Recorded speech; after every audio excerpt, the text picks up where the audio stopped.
Welcome back to another recording of the Me&MyHealthUp podcast. I'm your host, Anthony Hartcher, a clinical nutritionist and lifestyle medicine specialist.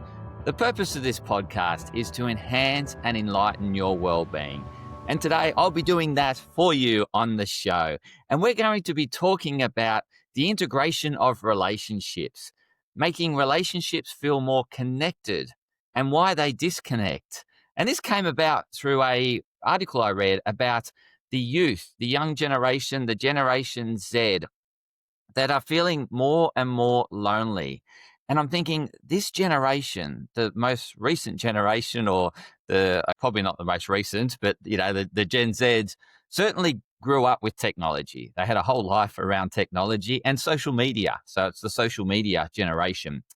And social media is all about connection, right? So, you start up a social media account, you connect with all your friends and you stay connected, yet they feel loneliness. So loneliness is a subjective experience, regardless of what people view on the outside and how people view someone else's relationships with life and the world.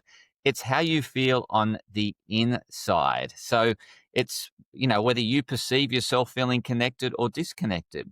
Now, if we talk about social media and the connection via social media, what it drives is we're constantly updated. So we're constantly updated with our friends circle on the highlights of their life, the good side, right? And so we think, okay, we know everything about what's happening in their life, but we don't know the shadow side, the other side that's not so good, that is a bit more challenging. We only see the highlights reel. And so we assume that we know everything that's going on in their life. So what's the point of catching up in person? I sort of know where you're at and what you're doing and where things are at, and really nothing to talk about. But the thing about connecting in person is when you allow the space, you will actually allow the opportunity for the other person to share what's really going on. If we catch up, via, quickly, and how you going? Oh, good, or good. It's because the other person realizes you don't have time to hear me out. I realize you're busy and I'll let you get on with your day. Whereas when you sit down to chat over a coffee, over a beer, whatever it might be, a cup of tea, a glass of water, or you go on a walk and talk, there is the time element, the time to allow someone to feel comfortable to bring up what's challenging, where they feel that life is overwhelming or they feel like they're just not coping. And so you get to hear out the other side of the person by catching up in person. And so we don't want to assume that we know what's going on in everyone's life. We only know one side of their life. That's the highlights, all the good stuff, right? But the ultimate connection will come through the support and the opening up and the trust that's built through opening up about the other side, about the shadow side, about the difficulties. That's where we really connect at a deeper level. We connect with anyone through common ground. We're looking, when we go out in the world, we're looking for ways to connect. It's just a natural way, because when we feel a sense of connection, we feel life, we experience life. When we feel disconnected, we feel this sense of withdrawal, loneliness, isolation in a bubble. And to really experience life, it's best experienced, or ultimately experienced, through the sense of connection.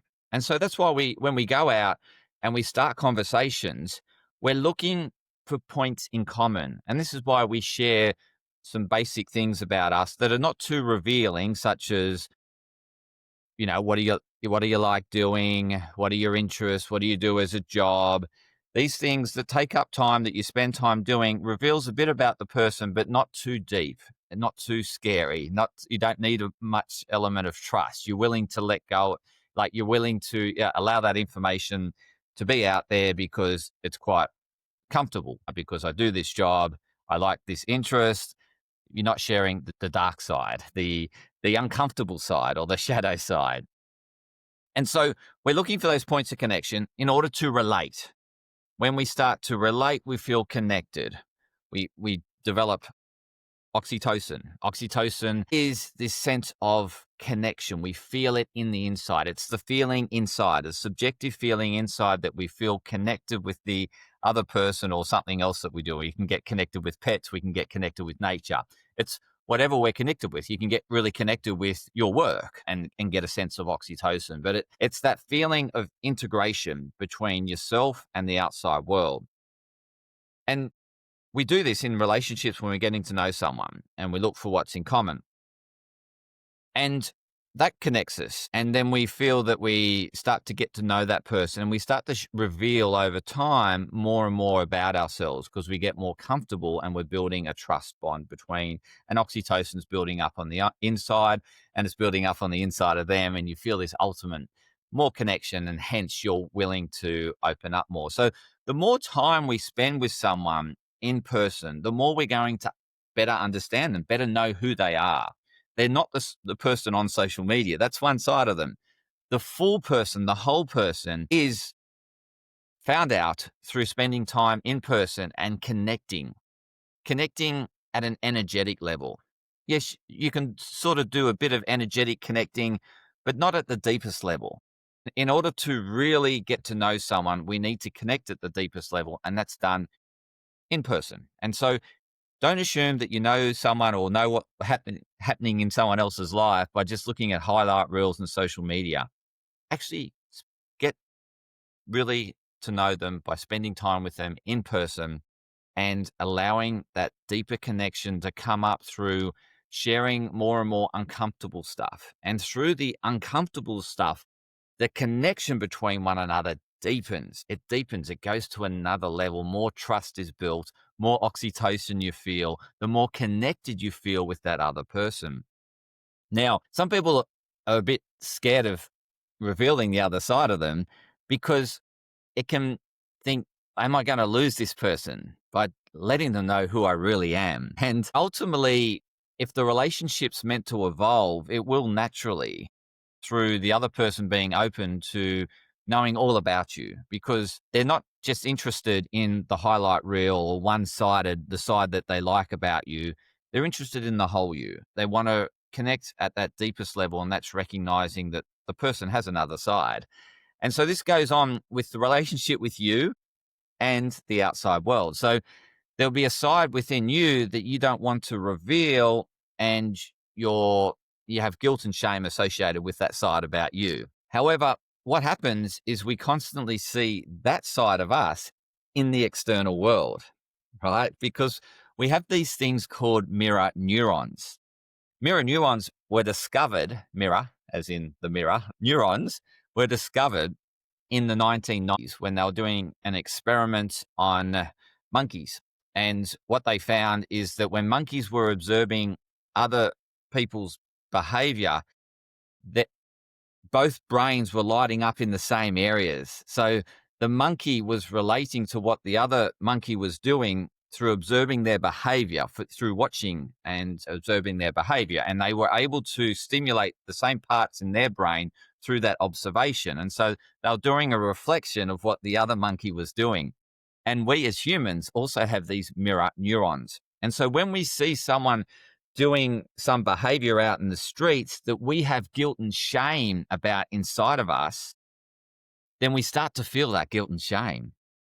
But we think it's them, but it's a part in us that we haven't owned and loved. And so when you feel this guilt and shame through observing other people's behavior that you're now judging, you're actually judging a part of you that you haven't loved and haven't owned. And so if you keep ignoring this, it will keep popping up and you'll keep running into these people and they'll keep frustrating you. But it's you, right? It's not them. If you owned and loved that side of you, that behavior that you did in the past, that you're judging and saying it was bad and no good and feeling guilt and shame about it, that is a constant reminder when you see other people doing the same behavior or act. And ultimately, it's there to help integrate you. And so when you own and love it within you and see the benefits of doing that it is just behavior. It's only because you pass judgment, and that past judgment could be based on other people's values or on societal values or on religious values. It could be a judgment coming from the external world. But if you just see it as it is as it is. It has an upside and downside, just like every behavior that we do. Even the behavior that we assume is good has a downside. And so sometimes people can think, when we're altruistic and we're constantly doing things for others and doing good, that is just good.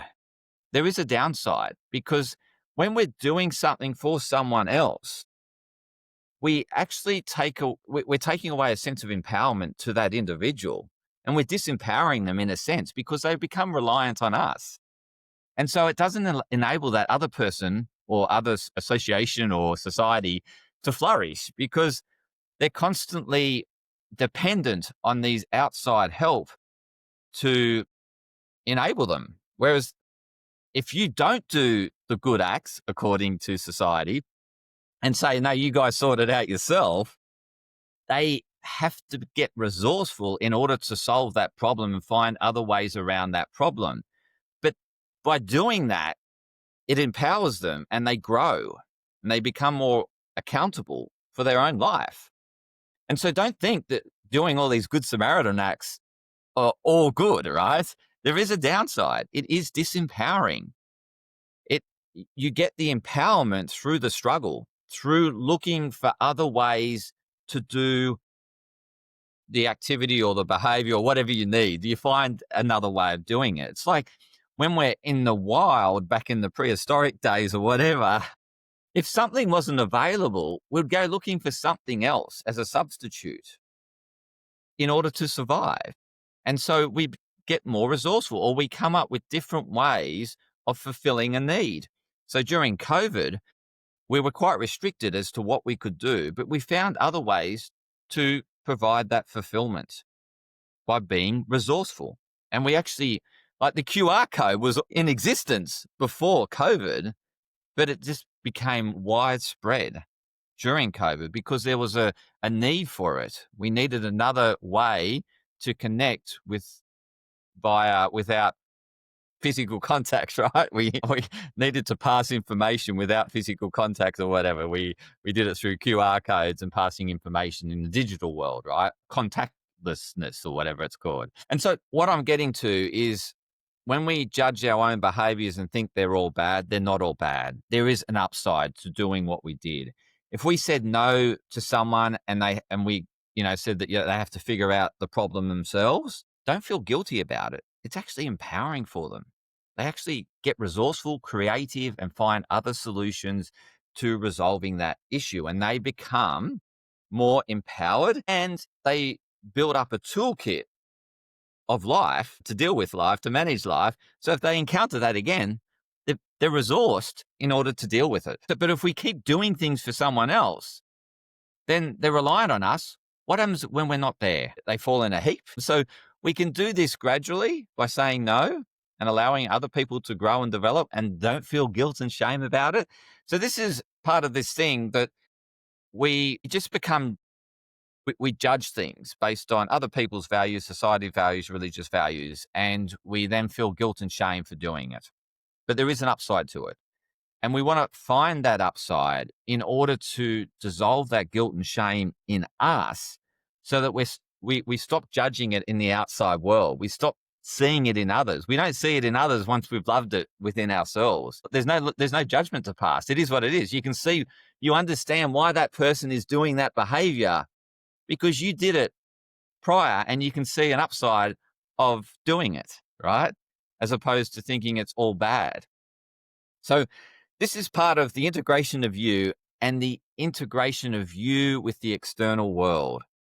And this is the ultimate sense of connection, when you're constantly working to integrate you, loving every part of you so that you can love everything as it is, versus judging and wishing it was different and being frustrated because it's not how you want it to be. So I just really wanted to conclude here is to say, if you want to feel more connected and less lonely, there's a journey, there's a process. The process begins with connecting with others, spending more time with others, sitting with others, allowing that connection to naturally evolve. Just sitting with someone, they start to feel more comfortable over a period of time, and more information will come out and they'll reveal more. You'll reveal more about yourself. A deeper level of understanding of one another will come about, and you'll develop a deeper connection with one another and a deeper connection with yourself, because you'll be able to relate to the other person in terms of what the dark side they're sharing. You'll be able to understand, oh yeah, I've also experienced guilt and shame around that action, or I felt it this way. But in that growth between one another, you can share how did that serve the other person that you feel guilt and shame about in terms of what you did? How did it serve them? How did it serve what they value, what's important to them? And when you start looking for these answers by asking these questions, you start to develop a better understanding of that the action is what it is. We just judge it based on expectations of others and how we were brought up. It's not all bad. And you'll see this with your intimate relationships, is that you connect initially through things in common, right? And you focus on those things in common. But the longer you spend together, you start to see the other side of the person. And that can result in the unraveling of the relationship. It can. Or it can result in the deepening of the relationship when you start to see the whole them and start to love ultimately who they are as a whole being, as opposed to just loving one side of them. So this can really take relationships to the deepest level by allowing that other side of them to be revealed and not condemning it, not judging it, and seeing how it serves you and what's the benefits to you of them behaving this other way that you've judged in the past. So if you want a more integrated life and more integrated relationships and a more sense of connection with self and a connection with others, please reach out. I'd be happy to coach you through how to go about shifting your mindset to broaden your perspective so that you feel so connected with you and the outside world, and that you can go on this journey and keep evolving yourself so that you feel this ultimate sense of connection to everyone and everything. That's the journey of life, is to feel one with everything and everyone, to feel at one.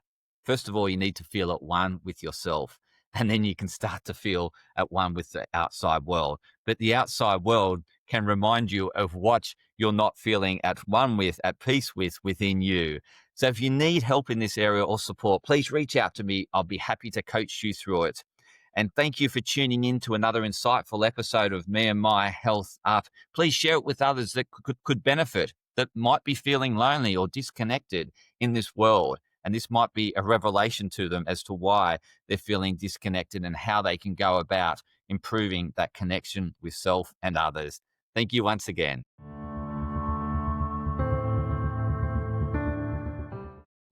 Podcast disclaimer. This podcast and any information, advice, opinions, or statements within it do not constitute medical, healthcare, or professional advice and are provided for general information purposes only.